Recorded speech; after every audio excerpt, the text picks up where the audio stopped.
Right. Hello, everybody. My name is Barnes. I'm a YouTuber full-time for the last 2 years. I've done Snapchat content for a solid year and a half, got 1.5 million across all channels, and made a living off of that. And then recently moved to a more long-form brand that my first upload managed to blow up. And there's one method to doing that, and that was creating engaging content, which is what I'm here to inevitably present for you guys today. I'm going to try communicate some key points throughout this whole workshop with you guys that I feel are probably the most engaging parts and most important parts of a video. So first of all, identifying what captivates your audience and understanding your niche. Certain niches will have certain industry standards and content, and also understanding what they want and what your audience psychology is. So understanding what your viewers want and what the demographic wants in that niche. I know that Skyboy, I heard, and Jumper did a workshop on kind of understanding which niche to pick. It kind of dives into a tiny bit of that as well. And it will all tie back in eventually. Secondly, how to tell if your story holds attention. That's kind of going into YouTube Studio. I sent you for a workshop that I did before, a slideshow.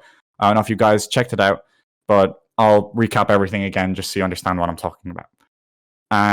Why engaging intros are important for your videos. So I'm going to get more into depth in that when I get to the slides, because it's kind of important to be able to understand with visuals. But what I will say is just engaging intros in your first 30 seconds are probably one of the most important sections of your video. Also, I'm going to dive into, as I say, how to write intros like that and to cater for those audiences. And also give you an example from a larger creator himself, Mr. Beast. I'm also going to cover some common storytelling techniques. I'm going to cover one or two of the main big ones, being Save the Cat, and another one that I'll get into detail a bit later. And obviously your outros to your videos and why they're important and how they marked as exit points. It sounds like a lot right now, but I'll explain what everything is as we go along. And before anything, we just need to understand one thing. What is engagement? Engagement is essentially the tiresome tool. There's grabbing their attention, and then there's grabbing and keeping their retention. These two words are thrown around at YouTube a lot, but they don't mean the same thing. Attention is the term to refer to grabbing someone's attention, attempting to get them to engage with the video. So for example, this will be done through, say, your video's thumbnails and your intros. This is included with your first 30 seconds of your video, and also the premise and idea behind it. Whilst retention means a completely different thing. It's a term of keeping a viewer engaged for your whole video and keeping them watching for as long as you possibly can throughout. And this is done through different methods that we'll talk about throughout this workshop. And it's done and measured through average view duration graphs, which we'll also discuss. So as you can see in the bottom left corner, I have an example from one of my friends, Sox Apollo. He got a good thumbnail, 10% CTR. His viewers that he had built on short form enjoyed the long form video. They engaged with the thumbnail. He grabbed their attention. Whilst on the right side, you'll see an average view duration graph from a creator called Nimsy, who had this is on I believe a 3 million view video. And he was able to keep 62% watching a 30-second mark, which isn't the greatest, but we'll talk about that later. But he managed to keep their retention throughout the rest of the video. So, how do we learn to grab their attentions? Well, one of the main things, as Skyboy and Jumper talked about recently, is understanding your niche. So, what do you need to understand when it comes to selecting your niche? Well, you need to know what the RPM is, which is how much you make per 1,000 views on a video.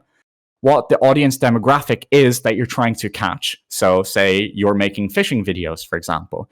You got to understand that, okay, what's the psychology behind this? A large chunk of Indonesian viewers will probably engage with this more, and also a chunk of American will probably watch it as well. It depends on what side niche. Also, you need to understand what outlier content is.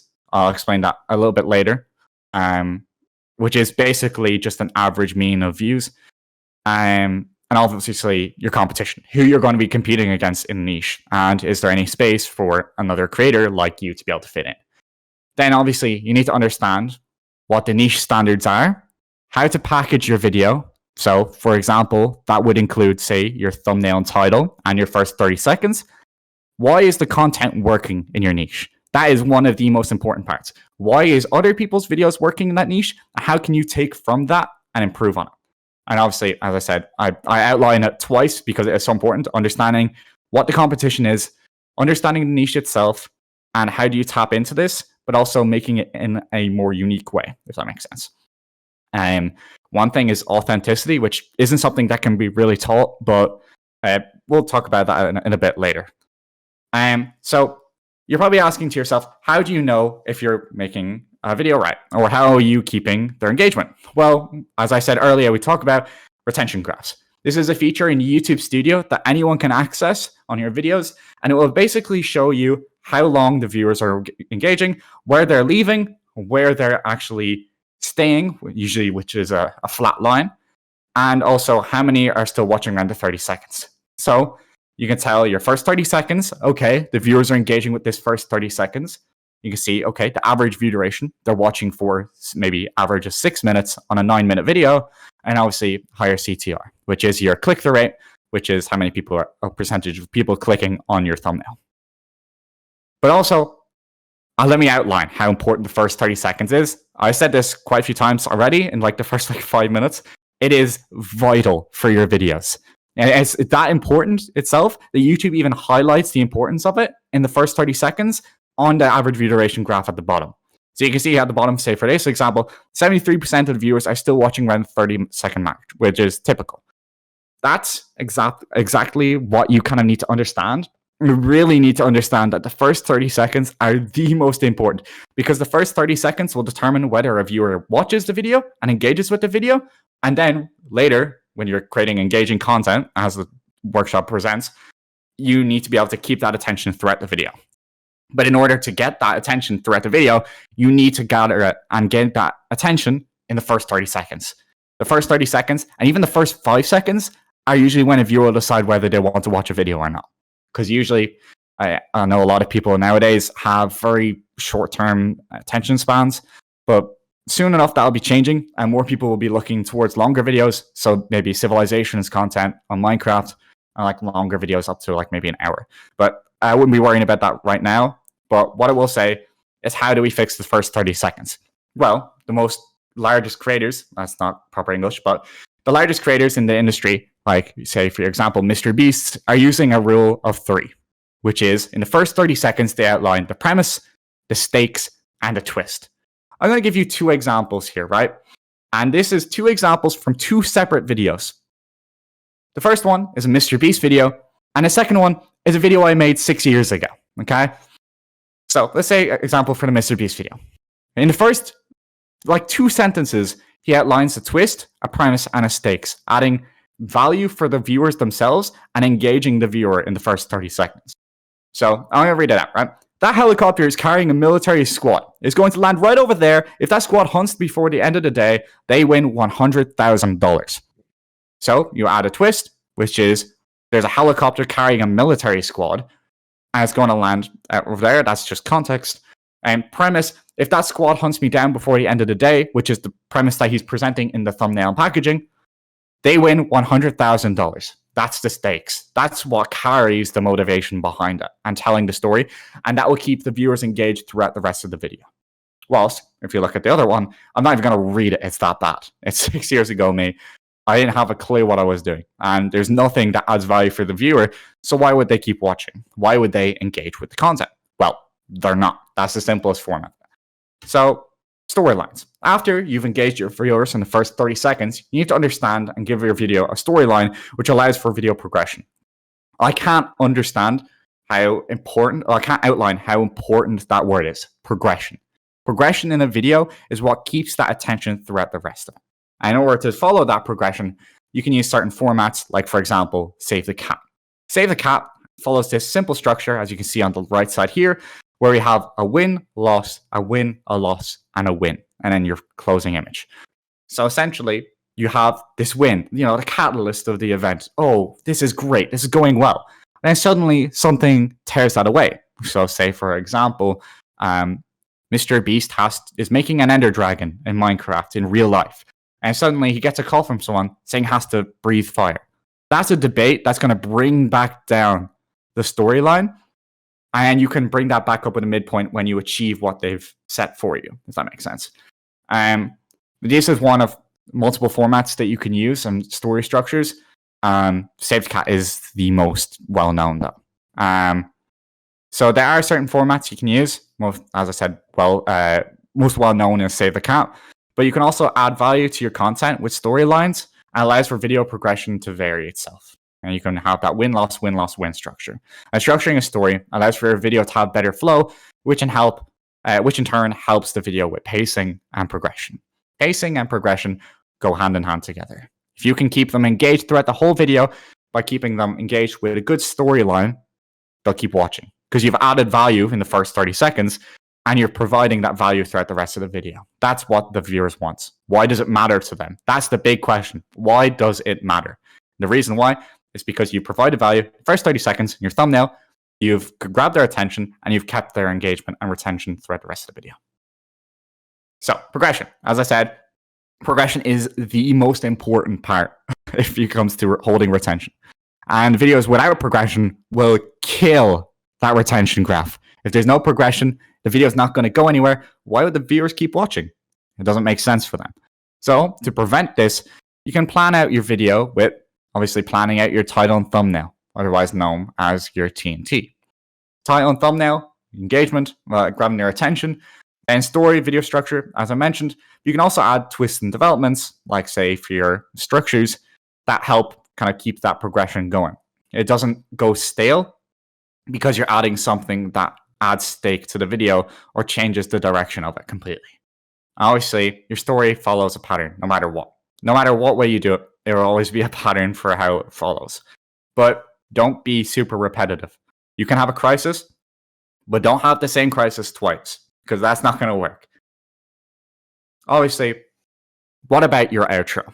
The video outro is probably one of the most vital parts when it comes to drop-off, because usually when you do an outro, you'll usually see a large drop-off no matter what.